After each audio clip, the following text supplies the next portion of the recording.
Kenya میں پراسرار حالات میں قتل ہونے والے صحافی ارشد شریف کے میزبان بھائیوں وقار احمد اور خرم احمد بارے اہم معلومات سامنے آ گئی ہیں، جن میں دونوں کی تصاویر اور ٹریول ہسٹری بھی شامل ہے۔ ناقابل یقین بات یہ ہے کہ وقار احمد، جو کہ ارشد شریف کی موت کے وقت کینیا میں موجود تھا اور ابھی بھی نیروبی میں مقیم ہے، اس کی ٹریول ہسٹری کے مطابق اسے اس وقت پاکستان میں ہونا چاہیے۔ وقار احمد کے والد افضال احمد کراچی کے ڈی ایچ اے فیز 6 میں رہائش پذیر ہیں، جو کہ ارشد شریف کے قتل کے بعد گھر چھوڑ کر کینیا چلے گئے ہیں۔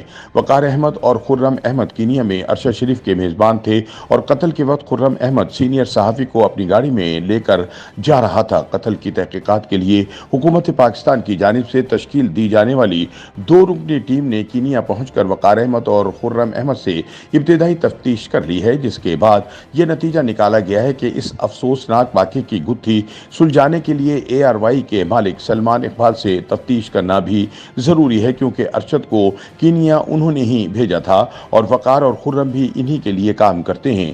اب تک کی معلومات کے مطابق کینیا میں کاروبار کرنے والے وقار احمد کی عمر 49 برس ہے، جو کہ کینیڈا کی مستقل شہریت رکھتے ہیں۔ ان کے پاس کینیڈین پاسپورٹ ہے، لیکن وہ بزنس کینیا میں چلا رہے ہیں۔ وقار نے کمپیوٹر سائنس میں ایم ایس سی کی ہوئی ہے۔ موصوف 1992 سے 1995 کے درمیان کراچی میں فرحان بلڈرز کے نام سے کام کرتے رہے ہیں اور ماضی میں ان کا تعلق ایم کیو ایم سے بھی رہا ہے۔ 1995 سے 1998 تک وقار نے ہیوسٹن، امریکہ میں ملازمت کی، جس کے بعد کینیا آ کر سیٹل ہو گئے۔ وہاں ان کا بزنس ہٹس اینڈ ہوم کے نام سے ہے۔ اس کے علاوہ وہ ایک انٹرٹینمنٹ پارک بھی چلاتے ہیں، جس میں ایک فائرنگ رینج بھی موجود ہے، جس کا نام ایمونیشن ڈمپ ہے۔ اس فائرنگ رینج میں شارپ شوٹرز کے علاوہ کینیا کی پولیس اور فوج کے افسران نشانہ بازی کی ٹریننگ بھی حاصل کرتے ہیں۔ اگر وقار احمد کی ٹریول ہسٹری پر نظر دوڑائی جائے تو وہ 18 دسمبر 2017 کو Pakistan international airlines flight P K 600 کے ذریعے کراچی آئے، لیکن حیرت انگیز طور پر وقار کے یہاں سے کینیا واپس جانے کا کوئی ریکارڈ موجود نہیں ہے۔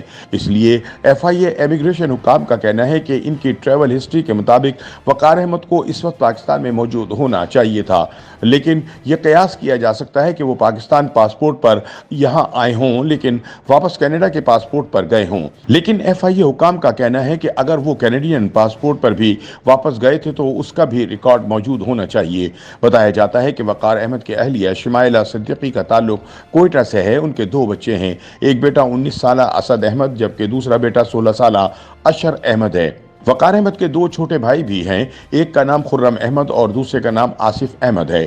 ارشد شریف کے قتل کے وقت ان کے ساتھ گاڑی میں موجود خرم کینیا میں ہی اپنے بھائی وقار کے ساتھ کاروبار سنبھالتے ہیں، جبکہ ان کے سب سے چھوٹے بھائی آصف احمد کینیڈا کی رہائشی ہیں اور وہاں کی مستقل شہریت رکھتے ہیں۔